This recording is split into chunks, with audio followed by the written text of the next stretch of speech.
What's up, everybody? Welcome to another video of reselling history. Happy New Year to everyone. Hope you had a great New Year's. Hope you have a great 2025. Pardon my voice. I am getting over a little bit of a cold, but I recently went to an estate sale and I bought a vintage watch collection. And everything was in this box right here. This is an old wooden box, and it is pretty heavily filled with old watches in here, spanning from anywhere from, I would say, the 1930s all the way to like the 1980s era. I only looked at maybe 2 or 3 watches, and then I determined that I'm gonna buy the whole thing, and I bought it for $100. So let's take a look at everything. So my goal today is to sort through kind of all of the junky watches, set those aside, and hopefully find a few watches that are worthy of being repaired and added to my collection. My collection, which includes this Hamilton Storm King. So let's take a look. They're not all great condition. Probably most of them need work, but let's get into it.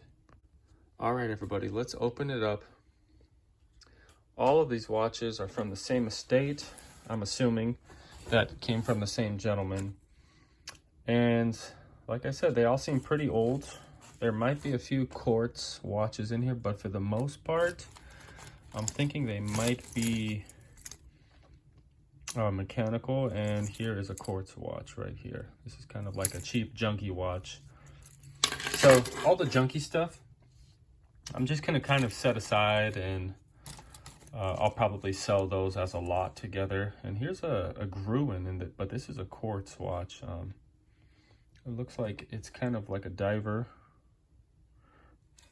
style watch, kind of corroded on the back.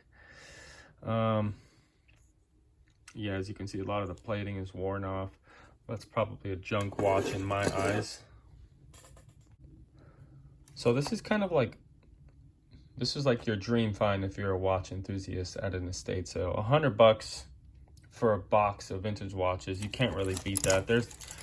Hopefully there's something, there probably most likely something will equal that value alone. And here's a pretty neat Lucerne. Let me zoom in here. This is a mechanical watch, unbreakable mainspring. It says Swiss movement. I think it says Hong Kong dial. So kind of has some luminescence on the dial still.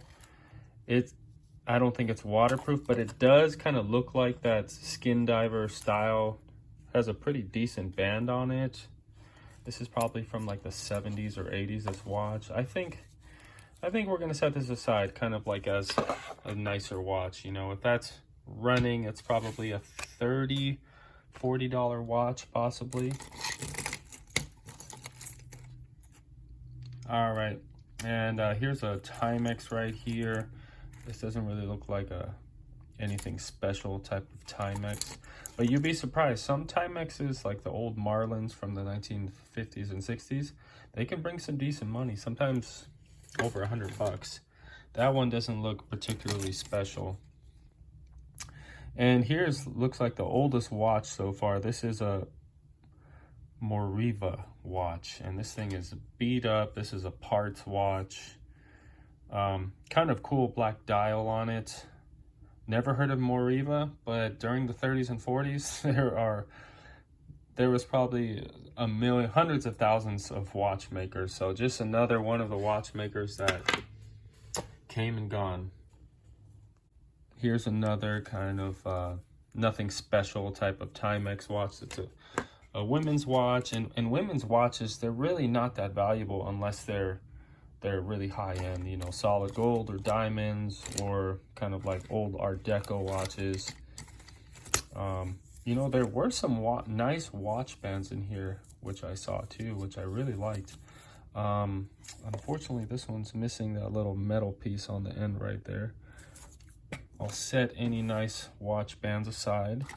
I'm always in the market for watch bands, and here is a junky quartz watch.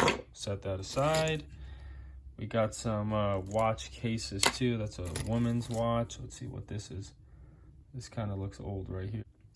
And the crystal's pretty like fogged up on here, but it looks like it says Calvert, Inca block, anti-magnetic. The back is kind of cool with all that inscribed information about it on there, but this is a mechanical watch. Another watchmaker that's probably come and gone, but I will set this aside. I've never heard of that watch brand before. We'll have to look that up and see if that's worthy of being sold alone. And here is a Gruen Curvex watch. This is like 1940s era.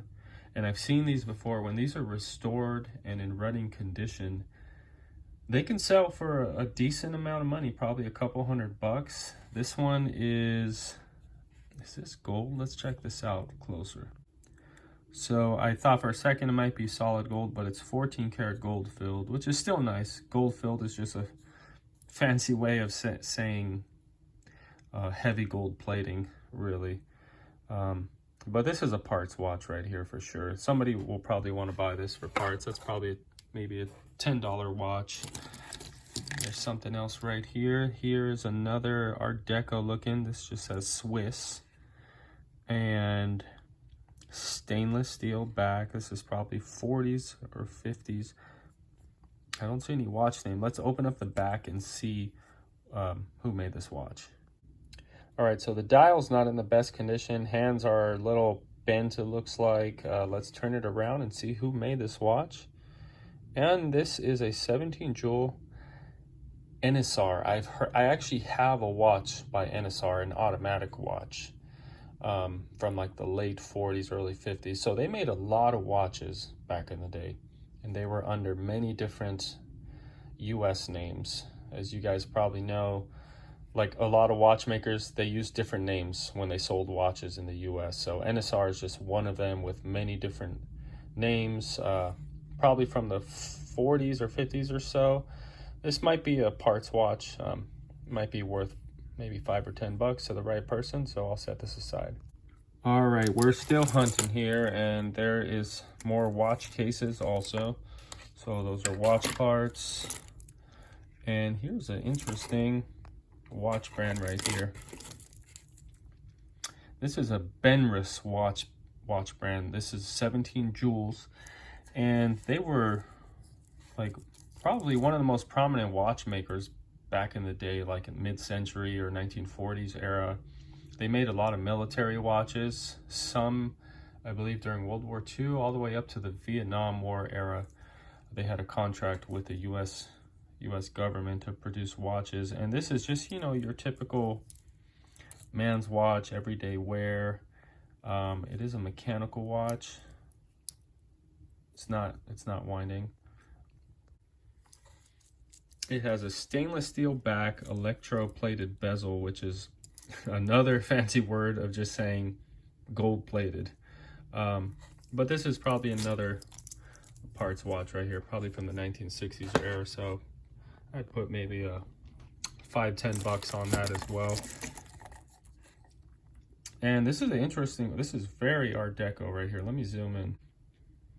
And this is a New Haven 7 jewel. So they were kind of, I think back in the day, they were like your typical dollar watches or dollar pocket watches they sold, and alarm clocks and stuff. But, you know, this one does have a nice look to it. It's Art Deco, mid-40s possibly. It is missing a hand.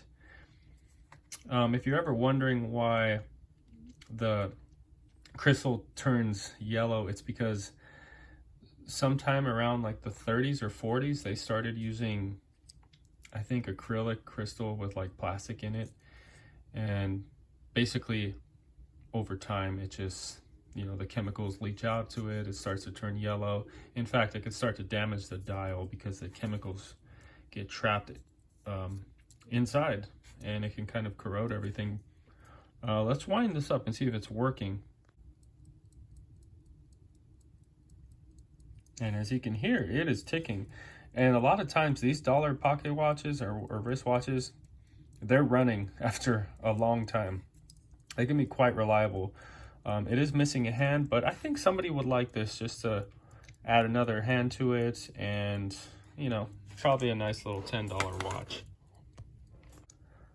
All right, next up, I have seen this watch brand before. I think it is called Sheffield. Let me move the hand in. Yeah, this is called a Sheffield. It's a self-wind watch, and for those of you out there that don't know, that's another word for automatic watch. And automatic watches, a lot of the vintage ones, they're called bumper watches because if you shake it, you can kind of feel something moving inside.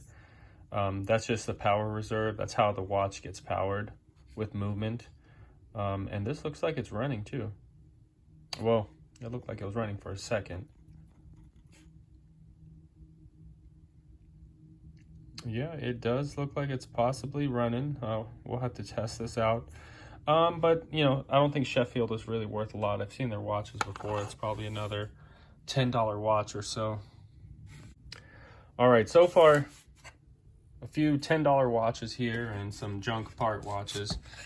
Haven't come across anything too valuable yet, but let's see if that changes with this next watch right here. And this is a sweet watch.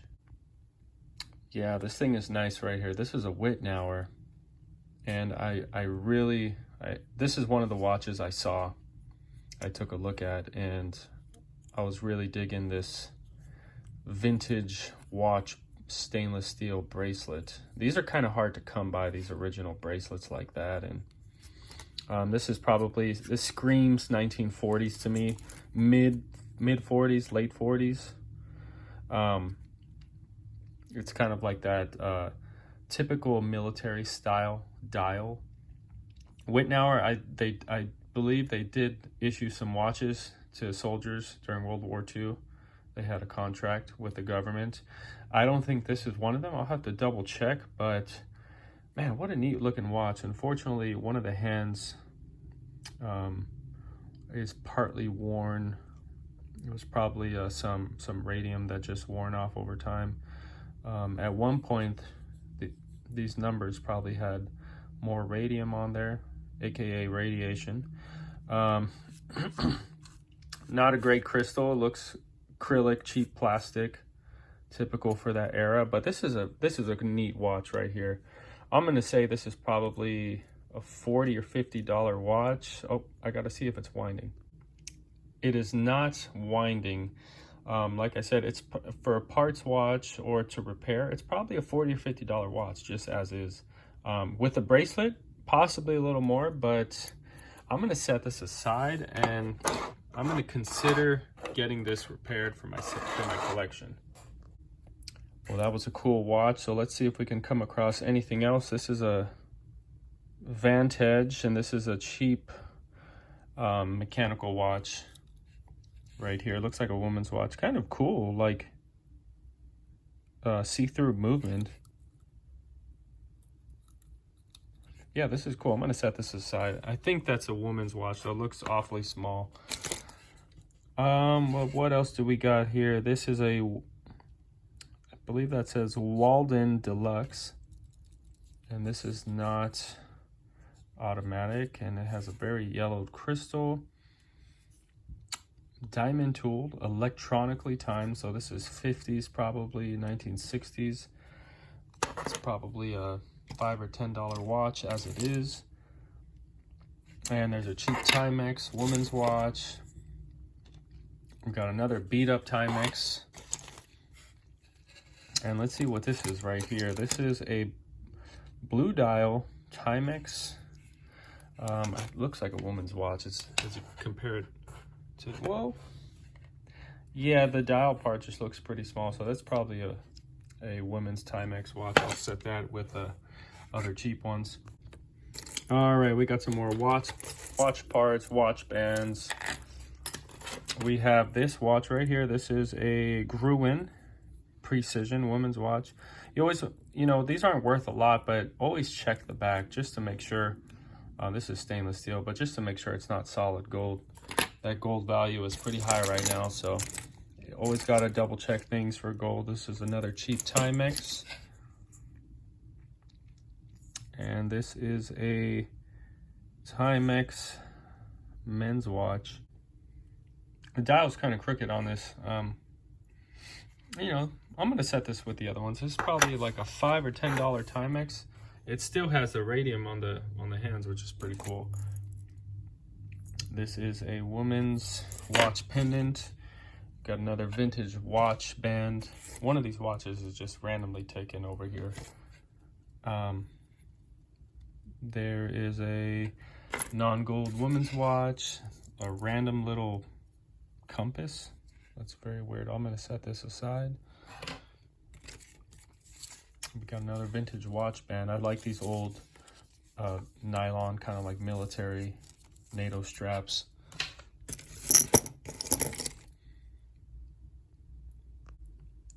Never heard of this watch brand either. Norby, looks like from the 60s or so. We'll set this aside, do some research on that. And here is a, now I've heard of this. This is Sussex. I think this is a French watch brand. It's actually, it says made in France on the bottom, France movement. And you know, this kind of has like a 1940s look to it. It's beat up, no crystal, missing a hand. The other hand is bent. Yeah, this thing has seen better days. And it doesn't have the crystal, so I'm just gonna put it down just in case there's some leftover radiation on there. And here is a Loris quartz watch, kind of a wannabe skin diver watch. And let's see what this looks interesting right here. Oh wow, I like that, those hands on there. Let's zoom in. Canoe. Never heard of that. 17 jewel automatic. I really like those watch hands. Unfortunately, I think that one is just supposed to be gold.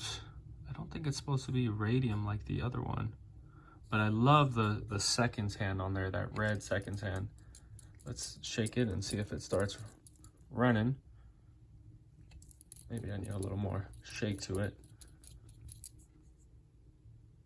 Yeah, it doesn't look like this is running, so this is gonna need a repair, but interesting. We'll set this aside with the higher end watches. A cheap woman's Timex.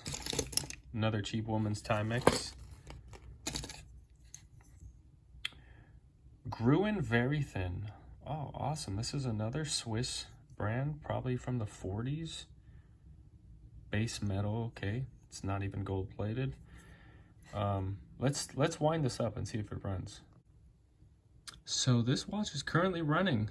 It sounds like it's running strong. It has a very quiet tick, quieter than a lot of the other watches I have. But as you can see, the dial has some water damage. This is going to be another parts watch here, probably $10 to $20 range. I'm sure if this is in nice condition with a nice band, it's probably at least a $75 watch. Another cheap Timex. We got another woman's watch.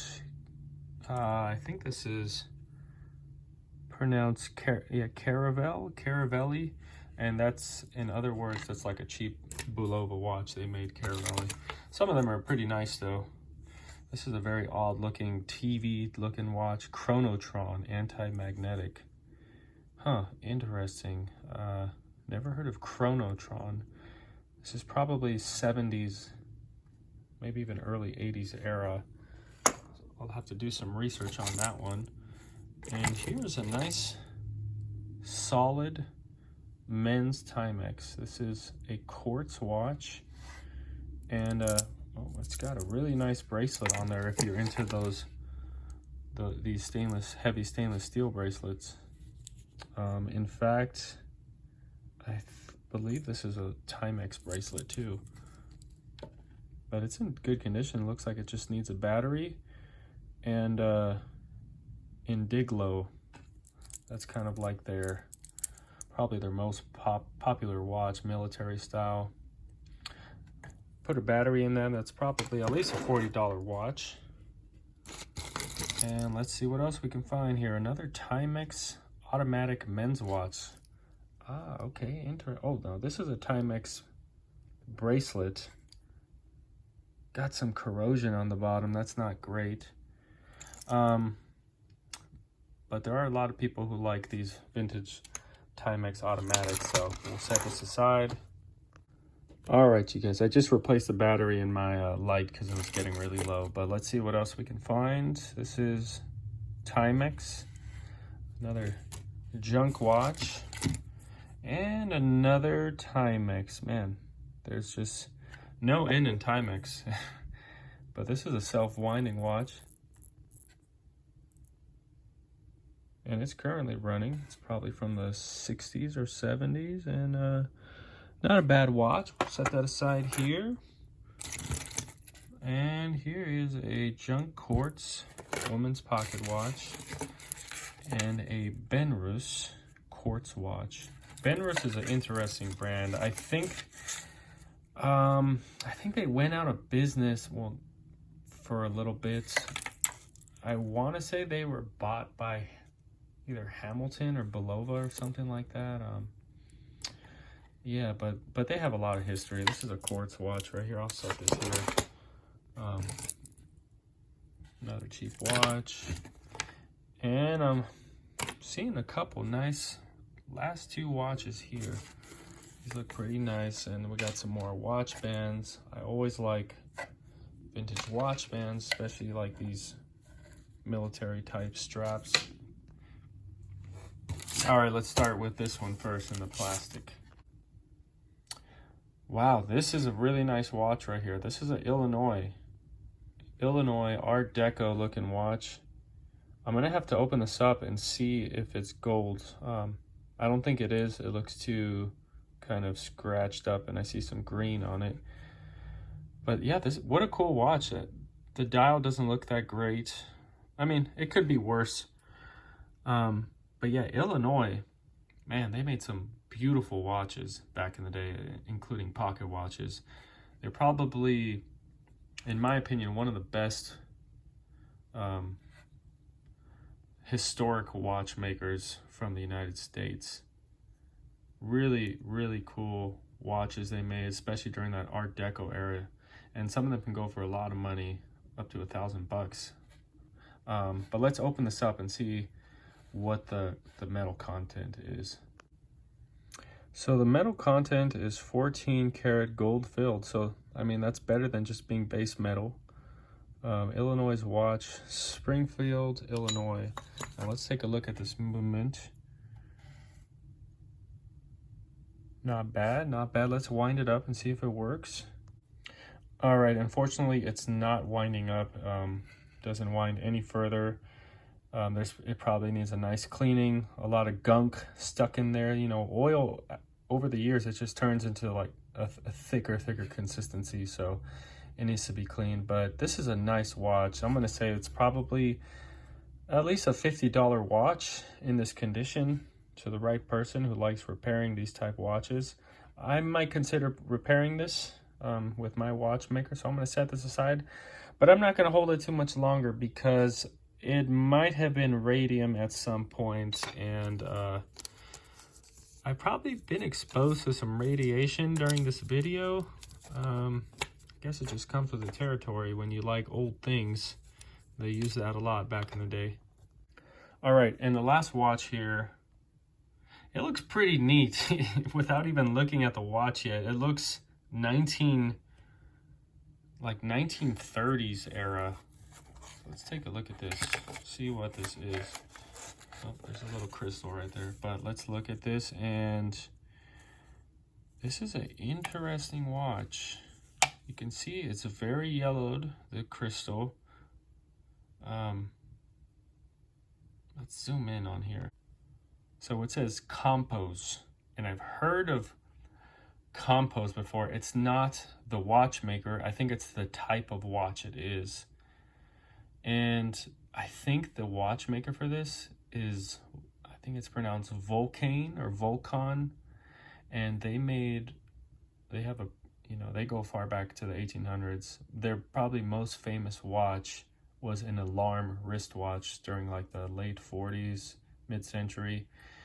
And their watches can go for a lot of money. I'm not certain that's what this watch is, but compos, I've never heard of that. I'll have to do some research, but I'm leaning it towards being a Vulcain watch. Let's take this watch band off and look at the back. Yeah, I really like this case. I mean, this is probably like a 1930s watch, legit 30s. You can see the lugs on here. I think they're kind of bent, and you know, they're kind of strange lugs. They're not like you can't take out the pin right here like you would on other watches. So I think this is how the watch was made from the factory, but this just screams like 30s to me. What do you guys think? Do you think this is from like the 1930s? Does it look like a Vulcain watch? It has a really nice case. This is a big case for back then. Let's take the back off and take a look at the movement. Okay, I got the back case off, and it was randomly taken sometimes. Unfortunately, the crown is not winding, but let's take a look at this movement. So first thing I'd like to look at is back here. It says National Silver Co. Swiss. I think this company, National Swiss or Silver Co., I think they made silverware during like the 20s and 30s, or you know, first half of the 1900s, probably into the 1800s. I'm not entirely sure. This is a research watch right here. This watch has a lot of potential. Let's look at this movement. And this is a 15 jewel. I don't see any watchmaker on there. 15 jewel. And it also says National. It says the same thing it said on inside the case. National Silver Co. I don't see anything that says Vulcain or any watchmaker. So I'm kind of dumbfounded. I would expect it to say Vulcain, but maybe not all of them have it. Maybe they didn't put that on all their movement.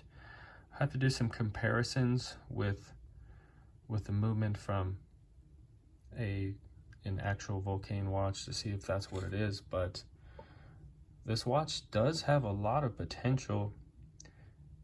Cheap crystal. Unfortunately, it looks like it might have rusted up the hands, because like I said earlier, this plastic is filled with chemicals, and over the years it just leaches into the dial and hands.